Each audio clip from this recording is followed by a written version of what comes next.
Hello and welcome to the RealTime Fantasy Sports Show. I'm Jeff Paur, Senior Editor of RealTime Fantasy Sports. On today's show, we are going to tell you our dream fits and fantasy nightmares from the NFL draft. So the NFL draft just took place.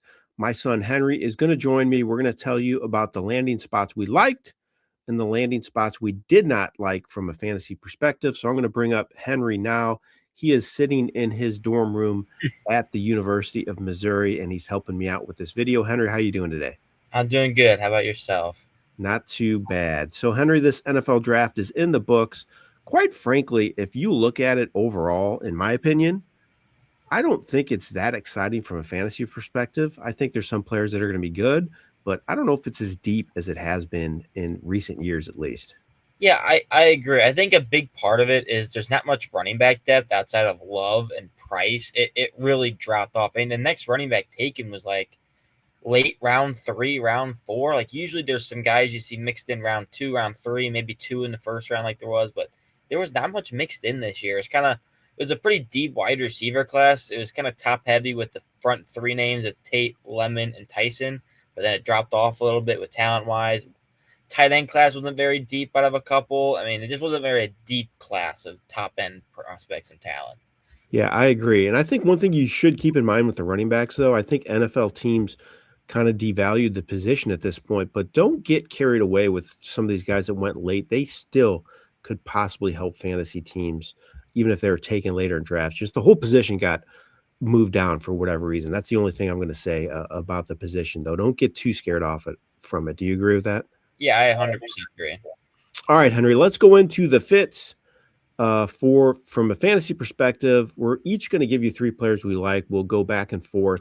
I'll let you go first. What's a good fantasy fit for some of these rookies? Give me one. So I'll start with the first receiver that was taken off the board, and that's Carnell Tate. The Titans, it was kind of a shock, I thought, at first, of like where they took him. We kind of thought that they would go Love went before then, and we thought they may go edge rusher or Sonny Styles, and they went Carnell Tate, and they clearly believe that they need to get some sort of deep threat for Cam Ward, and I think they have 100% done that. I mean, you may not like the stats at Ohio State. He had Jeremiah Smith on his team, but he was an elite deep ball threat, and I think it's a great fit with Tennessee. They got Wan'Dale Robinson already for the slot, and now they have a true number 1 deep threat, all those inner posts, all that kind of stuff. It's a perfect fit for Carnell Tate. I think he could have a huge year.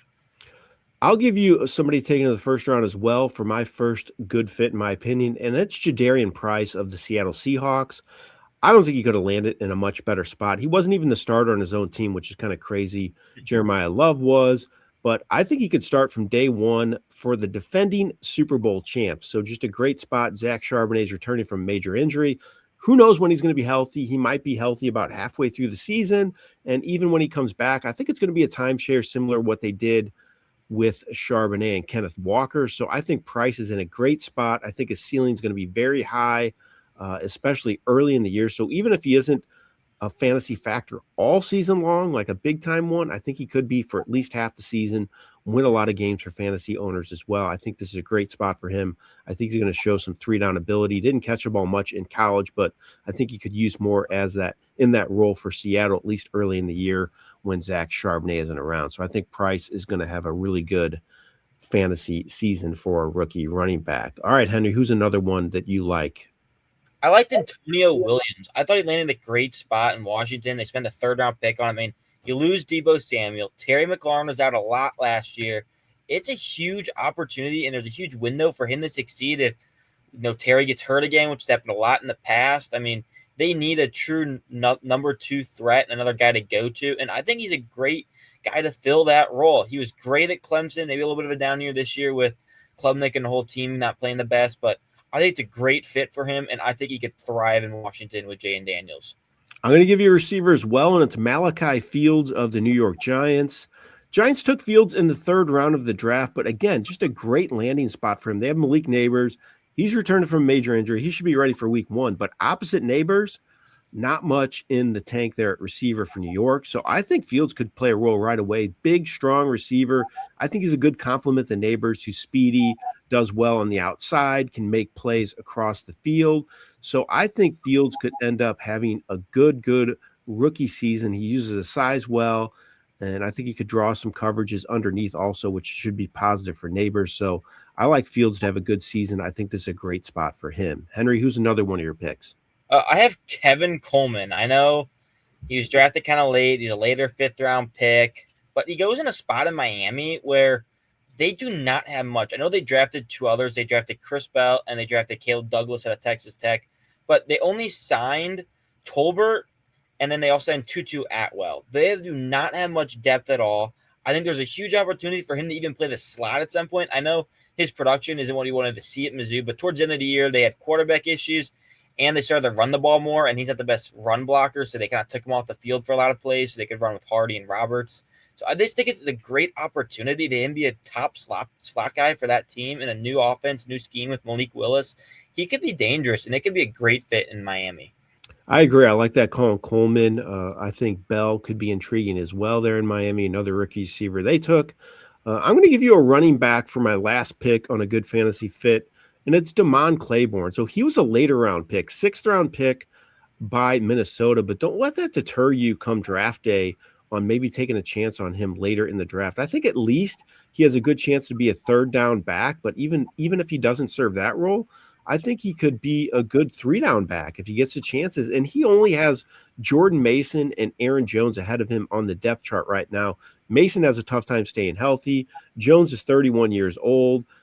Claiborne, highly productive back in college, a 3-down back. I think he can end up being a bit of a surprise if he gets some chances in this offense, kind of similar to how Woody Marks emerged for Houston last year. So I think Claiborne's a guy that could end up being a fantasy factor as a rookie, despite being a late round pick, kind of like what we talked about, Henry, with some of these running backs that went later could end up being a factor anyway. Okay, Henry, opposite side of things. Who are some players that just didn't land in great spots and you think they might not have too good of a fantasy impact because of that? Give me one.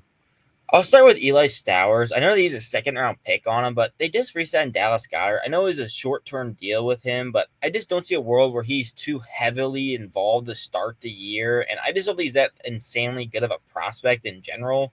And I just don't think the production is going to be there right away. Maybe next year when Goddard's probably most likely out the door and he's going to have a number one role. But in a year where they also just spent the first round pick on Mekhi Lemon, and it seems like they want to use Devonta Smith more, and they already re signed the number one tight end at a big year last year. I mean, it just seems there's going to be a limited amount of opportunities for him, and I'd stray away from that. So I'm going to give you a tight end as well, ironically, and it's Kenyon Sadiq. Absolutely love the talent. He had an insane combine. His numbers were off the charts, but he lands with the Jets, and they have Mason Taylor there as well at tight end. I think Sadiq is going to be used as a receiver lineup on the outside and get some chances there. They're going to use a lot of two tight end sets, but again, he's with the Jets, just an awful fit. Geno Smith's going to be the starting quarterback. I think that Sadiq's going to get some chances, but he would have been a lot more impactful on another team. There's a lot of talk about him going to Baltimore. That would have looked a lot better than this offense serving as kind of the 1A and 1B tight end with Mark Andrews. But Sadiq heads to New York, just not a good spot for him. And I just don't have huge expectations for him. Like some of those other rookie tight ends that came in and made an impact the last couple of years. I don't think he's going to do that with the Jets. All right, Henry, give me another one of your kind of fantasy nightmare landing spots. So I'm going to actually give you the other first round pick by the Jets, and that is Omar Cooper Jr. Now, again, with the talent, I love the talent. I think he's going to be very good in the NFL, but it's the Jets. They traded for Geno Smith to be their quarterback. We know how that went with fantasy over there. We knew how Brock Bowers was hurt, but he also had a pretty down year even when he was healthy. The offense just couldn't do anything. They couldn't get a run game going. It's just, unless he finds a good scheme with the new Frank Reich offense that they have, I mean, it's also pretty crowded. I mean, maybe Garrett Wilson gets hurt. He was hurt a lot last year, but he's going to be fully healthy probably going into the year. You talked about Sadiq. Even though you don't think he's going to be very good, he's going to steal opportunities. Breece Hall is going to be a big impact. I mean, Mason Taylor, even it seems like there's a lot of mouths to feed, and an offense it's not going to be very good. So I probably stray away from those guys. All right, I got a receiver as well, and it's Casey Concepcion of the Cleveland Browns. Really talented player. I think he's electric with the ball in his hands, can be a great deep threat, turn a short pass into a big play. But again, awful landing spot. He heads to the Browns and their terrible quarterback situation. Maybe it's better this year. Maybe Deshaun Watson rebounds, but I'm not expecting that with what we've seen the last few years, and I have no high hopes for Shadur Sanders as well if he emerges as the starter. But right now, it seems like Watson's the guy. Either way, not a good situation for Concepcion. I think he's going to start immediately, and he's going to have some chances to have some big games along the way, but I think he's going to have a really erratic rookie season because of the quarterback situation in Cleveland. So I think this is just a terrible landing spot for his fantasy value. Last one for me, Henry. Who's your last fantasy nightmare landing spot? I have Chris Brazzell with the Carolina Panthers. Now, I know everyone loves it. He's fast. He's big. We said the same thing about Dante Thornton last year, and we know how that turned out. I know it's bad offense, but he goes to a spot in Carolina where we just saw Jalen Coker in their last game have a huge breakout game, and then they re-sign him. I mean, I think he's going to be heavily involved this year. I really like him. And you saw Tedero McMillan they spent a top 10 pick on. I mean, they have some things that they're going to have to use in that off. They also did get even another first-round pick. I know he's at the best, but I just seem like it's going to be crowded for him to get opportunities. And I just feel like as a overall player, he might be a little bit overhyped for what he is. All right, Henry, my last pick is Mike Washington of the Las Vegas Raiders. I think Washington, if I'm not mistaken, was he not the third rated back by most people? Did they not have him right behind Price? He's up there. Yeah. He had a huge combine, and everyone thought it was going to be great. He lands with Las Vegas. Guess what? They used a first-round pick on Ashton Genty last year. He's clearly the workhorse back in that offense. Maybe Washington gets some work to spell Genty, but man, he landed in a terrible spot. He could have been a starter from day one, in my opinion, in the NFL, but he's not going to now with Ashton Genty there ahead of him on the depth chart. I think he's going to have a hard time carving out a consistent role in this offense. So not a good news for Mike Washington, unfortunately, and I don't think he's going to do much this first year in the NFL. Henry, good stuff. Thanks for joining me. As always, good to get some insights from you on this NFL draft. I'll be remiss to say, Henry, Jeremiah Love, he is a graduate of the high school you went to, and you saw him play live several times, did you not? I did, and everyone will always remember his state championship his senior year. He went for, I think it was like 260 total yards and 4 touchdowns actually here at Mizzou, and he carried us to a championship. He was our whole offense. It was kind of fun, but he was unbelievable, and he's going to be unbelievable in the NFL. Yeah, CBC graduate like you. He was what, 2 years older than you or 1 year older? I saw him for 2 years. 2 years. Okay. All right.